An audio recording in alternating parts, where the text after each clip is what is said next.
So what's the difference between the Christmas alphabet and the ordinary alphabet? Well, the Christmas alphabet has no L. Hi, everyone. I'm Pam Barnhill, and I have helped thousands of homeschoolers create doable systems, beat burnout, and bring more joy to their homeschool days. Welcome to episode 52 of the 10 Minutes to a Better Homeschool podcast. And yep, you guessed it. Or if you read the description for this podcast, we are talking all about the holidays here today. And I'm so happy that you're here to chat about the holidays with me. I am also joined by one of the YMB Plus team members, our very own Allie Madej. She is a younger homeschooling mom than what I am, and we're going to be chatting all about slowing down over the holiday period and what you can do as a homeschooler to kind of balance this crazy holiday stuff with what is really our crazy homeschool stuff. We've got some great insights for you in this podcast. Now, before we get started, we're going to be talking about this all through the show, but I just want to tell you up front, be sure to go and download our free gift to you this holiday season, and that is our 4 weeks of Advent morning time plans. You can find them at pambarnhill.com/Christmas. And we've got 4 weeks of plans for you. We've chosen the art, we've chosen the music, we've chosen the poetry, all the funnest activities, and we've tucked them into this nice little PDF that you can download to your computer, and it's absolutely free. So pambarnhill.com/Christmas. And now on with the podcast.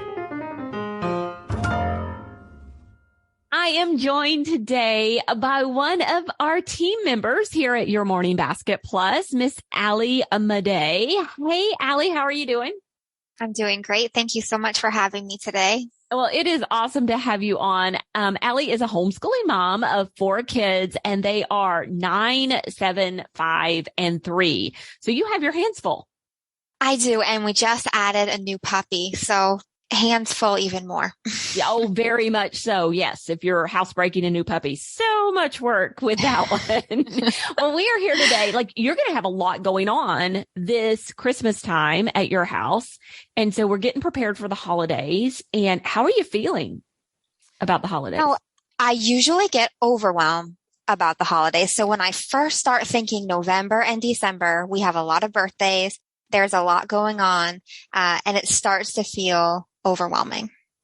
Yeah, I can totally appreciate that feeling. And honestly, I think that is one that homeschool moms everywhere can relate to. Like, most homeschool moms are feeling, how am I going to go into this season of cleaning and cooking and purchasing gifts and wrapping them and all of the events that come up at church? I don't know about you guys, but there's extra choir practice, there's extra performances. And on top of that, keep my homeschool running, right? Totally.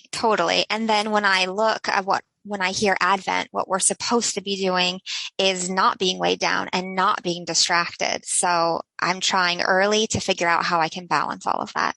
Yeah. So I think one of the messages that I want to get across to moms today is something that it took me a little while to learn as a homeschooling mom. You know, I've been doing this now for 12 years, and it's that Christmas can be school. Like, that's all you have to do at Christmas time. So when I say something like that, as a younger homeschool mom, the idea that Christmas can be your school, how does that make you feel? So we've been homeschooling now just about 5 years. And I think it's taken me until this year to really realize that Christmas can just be school. But it is something that I have to convince myself of each year and actually kind of plan for or be more ready for it. And I've started doing that by opening these Advent plans. And I've been getting really excited about it. And when I brought it up to the kids, they sound really excited for school to just be just morning time, just Christmas. So I think this year we're going to make it happen.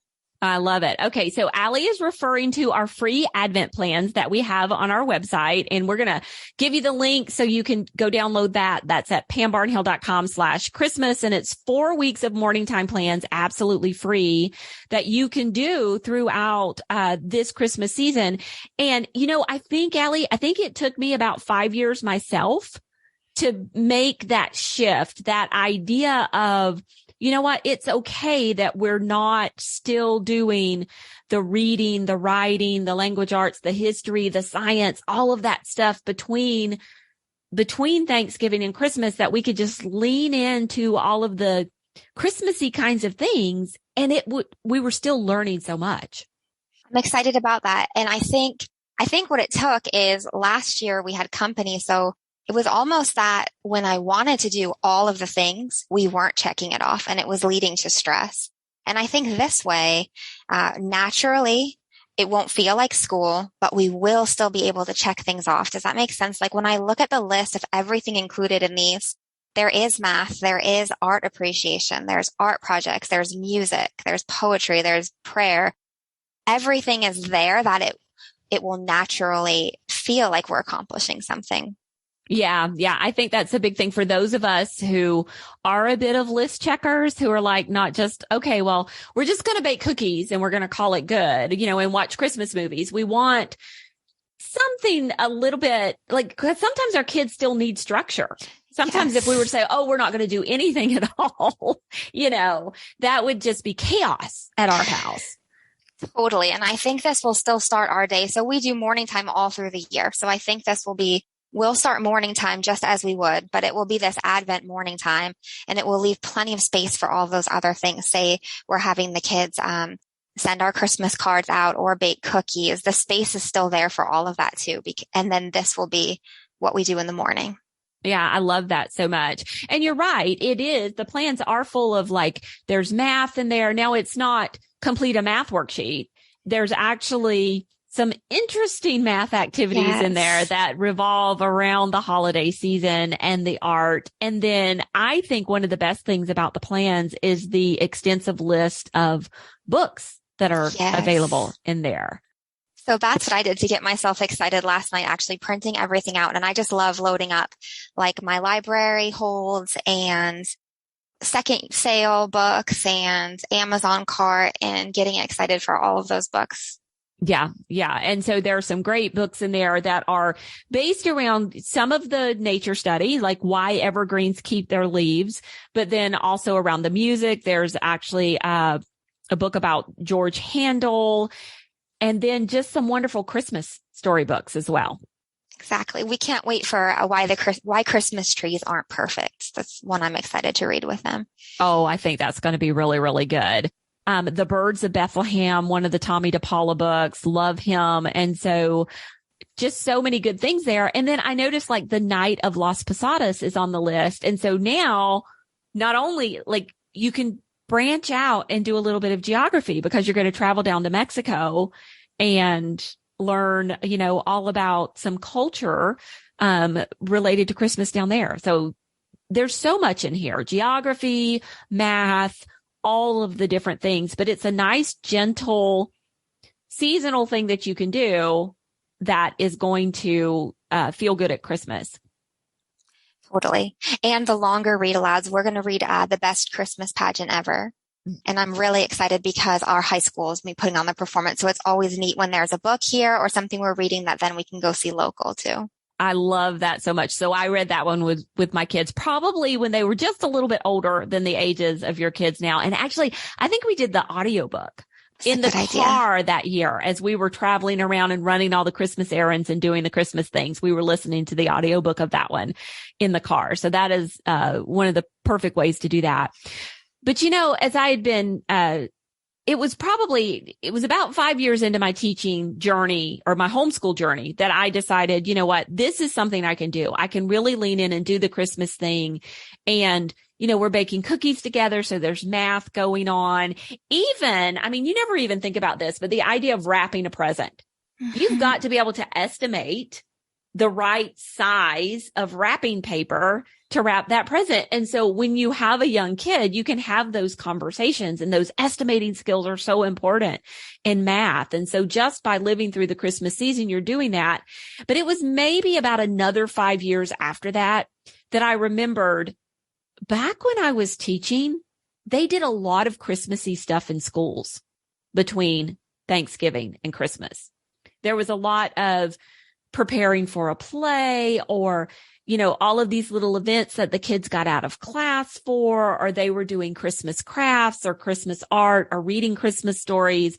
And so if you're still kind of worried and have that pressure on you of, oh my goodness, how can I set aside my studies, for a whole month? There's a lot of that going on in schools as well.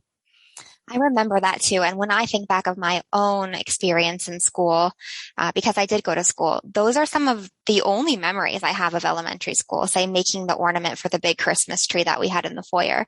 So I was thinking about that for my kids too. I really want them to have these memories, but with us, it will be family memories. And what better way really to prepare for Christmas than to be doing these kinds of activities together at home, so they have those memories as well.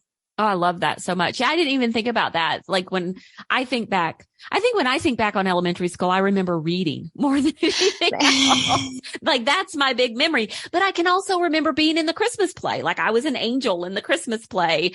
I'm not typecast at all on that one. But that is one of the memories I have. And it's interesting that that's what you remember. That's what you're holding on to. So not only do you want your kids to have those memories, but like it's what you remember from elementary school. You probably don't remember the science lesson or the or anything else like that. Exactly. But the read alouds too. I remember the read alouds too. So maybe there is something to be said about how important making these memories are around the holidays, maybe more so important than the exact lesson, like you're saying. Yeah. Yeah. And it just takes the pressure off mom. I think that's the biggest thing, that if you're listening to this podcast that I want you to take away from it is it's totally okay to do this. Your kids are going to learn so much by leaning into this kind of holiday school idea. And it becomes part of your family traditions. You do this 2 or 3 years in a row, and your kids are going to love coming back and listening to some of the same music again, looking at some of the same artwork. And it's just going to become part of what you do for the holiday season. I love that about the traditions as well. That's another thing that we want to build is traditions, family traditions. And this is such a huge part of it. Yeah, I think so too. So just real quickly with the plans there, we have all the poetry in there for you. We have the artwork, in there for you that you can print out. And a lot of families like to send these to like a Office Depot or a Staples or their local print shop and have the prints done on a glossy paper so they can hang those around the room. And we've got, the visit of the angel to Zechariah this year, Fra Lippo Lippi's Annunciation, Raphael's Visitation. So, and then the Annunciation to the Shepherds by Flink. I am not as familiar with that artist. And then some of the books are The Best Christmas Pageant Ever, A Christmas Carol, Jotham's Journey, and then just a ton of really wonderful picture books. And, pick and choose which books you want to read. You guys don't try to read them all, do you? No, we don't try to read them all. And as I look at the list, that's what gives me peace as well, is remembering. We just pick the favorites and also substitutions that we have in the house. We already have some favorite Christmas picture books, and we're going to put those right in with these.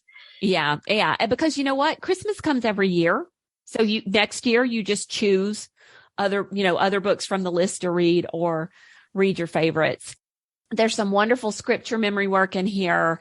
And then so we've picture study, music appreciation is handle, art, math, nature study, which gets your science in there, a little bit of poetry, some things to read to them. So yeah, it's a pretty well-rounded kind of school. And then I'm really looking forward to something else, and that is Camp Christmas. Camp Christmas. Camp Christmas. So are you guys going to be doing that this year, Allie? We're definitely going to be doing Camp Christmas. And I think we're most excited about live events. My kids love the live events that are part of Your Morning Basket. And Camp Christmas is going to include one or maybe more of those. So I'm excited about that. Yeah, we're going to have a couple of different live events in Camp Christmas and then a few live event replays. And so Camp Christmas is not free. There is a small charge for it. But what happens is we pull you into our morning time community and you get a few benefits. Number one, you get to come to those live events or watch the event replays from Christmases past. And this is perfect because you're like needing to cook some extra food or do some extra cleaning or sneak away and wrap some Christmas presents. And you can put on one of those events and let us teach your kids during this holiday season. You also get the text. You get the text, Allie? I get the text. I love the text. So every morning you wake up to the text of the one thing to do for the day. And it's like the planning already there, as open and go as you can get. That's why I love them. Yeah, because it's really just open the text app on your phone. And so we've taken the activities from the plans and we just send them out one a day to the text on your phone. And what I tell people is like, if you get one today and it's like this art thing that you don't have the supplies for yet, then that's your reminder to pick up the supplies next time you're at the craft store. And then you just scroll back a couple days and you can do that activity. And then we also have Christmas bingo. I love Christmas bingo. Well, the bingos that I love are all the other bingos within the community. So I'm excited for the Christmas bingo. Yeah. So we spent this fall doing fall bingo. And for some reason, I don't know what it is. Those kids love the bingo. And yeah. They have a lot of fun with it. I think it's maybe they come from checklist moms and then they like checking something off too. They like checking something off and getting those bingos. And it's funny when we made the bingos for the first time, it's like, oh, so like every family's going to do a bingo. But what we find is that like different kids and different families are like keeping their own bingo card and checking them off and stuff. And so they get really excited about getting the bingo done. I think that will make it fun. There's a lot of fun things just within the community, everyone talking about what they're doing and a lot of support and encouragement there. And that's a piece of this too. Yeah, there will be some great Christmas conversations going on and people sharing other things they found, other ideas that are working for them and other links. And so Camp Christmas is a great place to be. Also, your kids will get a chance to show off a little bit, post some of their artwork. And so, yeah, it's just a wonderful spirit of camaraderie that comes with the Camp Christmas. So we do want to invite you after you download your free Advent plans to take a look at that little Camp Christmas upgrade and see if that's something you want to do and share with your friends because the more the merrier. Definitely. We plan to do that too. All right. Well, thanks, Allie, for joining me here today and chatting with me about schooling, not through the holidays, but for the holidays. And yeah, mamas, just sit back and enjoy. You only have so many Christmases with your kids at home, and this is the time to be doing that. So thank you for having me on to chat about that. All right. Be sure to check out pambarnhill.com/Christmas for those free Advent plans. And there you have it. Now, if you would like links to any of the books and resources that Allie and I chatted about today, including the free Advent plans and access to Camp Christmas, you can find that by going to the show notes for this episode at pambarnhill.com/TMBH52. And hey, we would love for you to share the free Advent plans with your friends. So be sure to send them over as well so they can download the plans for themselves. And it might be fun to get together and do some of the fun activities with your kids and their kids. My kids, even as teens, always love that. Now, we actually have one more episode this November before we go on hiatus. I am back next week chatting with the wonderful Kathy Duffy, who is the expert on all things homeschool curriculum and which ones you should probably use in your homeschool. So I'm going to be talking to Kathy about how she chooses curriculum for her 103 top homeschool curriculum picks book and her website. So you don't want to miss that episode. I'll be back again with that one next week. Until then, keep on homeschooling.